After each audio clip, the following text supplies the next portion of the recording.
হরে কৃষ্ণ কৃষ্ণ কৃষ্ণ হরে হরে, হরে রাম রাম রাম হরে। আমি পড়ছি শ্রী ভগবদ গীতা যথাযথ ষোড়শ অধ্যায় দৈবসুর সম্পদ বিভাগ যোগ শ্লোক নম্বর 19। তানায়ম দিশত্তয়ম প্রয়ায় সংসারয় বেশয়ম নারাধাময়ম ক্ষিপাপ্রিয়ম অজস্রম অশুভতা ভানয়ম অশ্বরিষ্যয়ব যোনিশ্বর।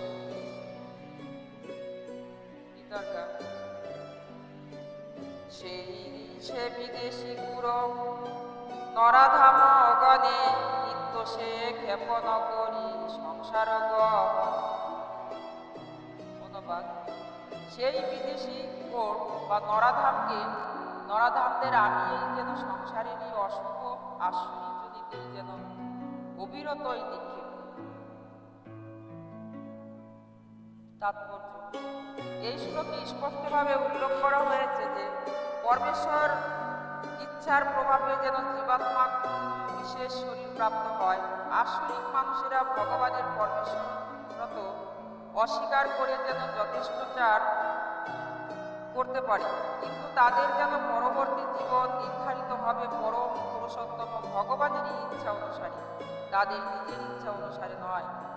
শ্রী ভগবত মতে তৃতীয় স্কন্ধের বর্ণনা করা হয়েছে যে মৃত্যুর পরে জীবাত্মা বিশেষ শরীর প্রাপ্ত হওয়ার জন্য উচ্চতর শক্তি তত্ত্বাবধানে যেন মাত্র জঠরে স্থাপিত হয়। তাই জড়জগতে যেন আমরা পশু পাখি পতঙ্গ মানুষ আদি নানা রকমের প্রজাতির প্রকাশ দেখতে পাই। এদের প্রকাশ হয়েছে উচ্চতর শক্তির প্রভাবে। ঘটনাচক্রে এদের যেন উদ্ভব হয়নি। অসুরদের যেন সম্বন্ধে এখানে স্পষ্টভাবে বলা হয়েছে যে তারা বারবার যেন অসুরজনী প্রাপ্ত হয় এবং এভাবেই তারা চিরকাল ঈর্ষাপরায়ণ যেন নরাধাম রূপে থাকে। এই ধরনের আশ্রমিক জীবন সর্বদাই যেন কামার, সর্বদাই যেন অত্যাচারী ও কুৎসিত এবং সর্বদাই যেন অপরিচ্ছন্ন হয়ে থাকে। তারা ঠিক জঙ্গলের শিকারীদের মতো যেন আশ্রমিক প্রজাতির অন্তর্ভুক্ত। শ্লোক নম্বর 20। আশ্রয়াম জনিয়াম আপান্ন মোড়ায়ম জন্মানি মাম অপ্রাপ্যায়ৈব কুন্তীয় ততয়ম শ্রান্তীয় অধধাম গতি। অসুর জনিতে হয় জন্ম মরণ অজস্র শুভতার জীবন ঘরে মোর জনমে আমাকে ভুলিয়া দুঃখী মরমে ক্রমে পাই সেই অধমাসে গতি অক্ষম আমাতে পেতে যেহেতু মতি। অনুবাদ: হে কুন্তীয়, জন্মে জন্মে অসুর যদি প্রাপ্ত হয়ে সেই মূঢ় ব্যক্তিরা আমাকেই লাভ করতে অক্ষম হয়ে তার থেকেও যেন অধম গতি প্রাপ্ত হয়। তাৎপর্য: সকলেই জানে যে ভগবান হচ্ছেন পরম করুণাময়, কিন্তু এখানে আমরা দেখতে পাচ্ছি যে ভগবান অসুরদের প্রতি কখনোই যেন করুণাময় নয়।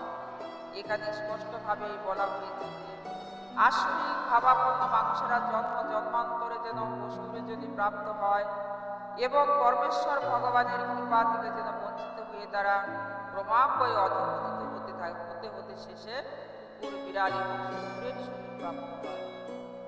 এখানে যেন স্পষ্টভাবে বলা হয়েছে যে এই ধরনের অসুরদের পরবর্তী কোনো জীবনেই যেন ভগবানের কৃপা লাভ করার জন্য কিছুমাত্র সম্ভাবনা থাকে না।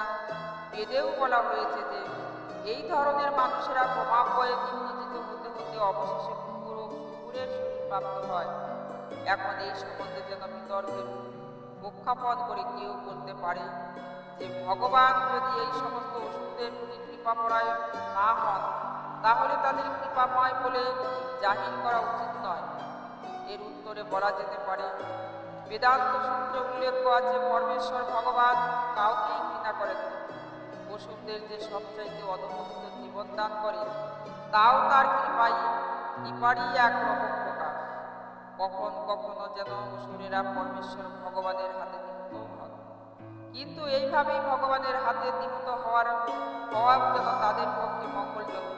কারণ বৈদিক শাস্ত্র থেকে আমরা জানতে পারি যে ভগবানের হাতে মৃত্যু হলে তৎক্ষণাৎ মুক্তি লাভই হয়। ইতিহাসে রাবণ, কংস, হিরণ্যকশিপু আদি বহু অসুরদের কাহিনী বর্ণনা করা হয়েছে। তাদের হত্যা করবার জন্য ভগবান নানা রূপ অবতরণ করেছে। সুতরাং ভগবানের কৃপা অসুরদের যেন উপরেও বর্ষিত হয়, যদি তারা ভগবানের হাতে নিহত হওয়ার সৌভাগ্য অর্জন করে থাকে।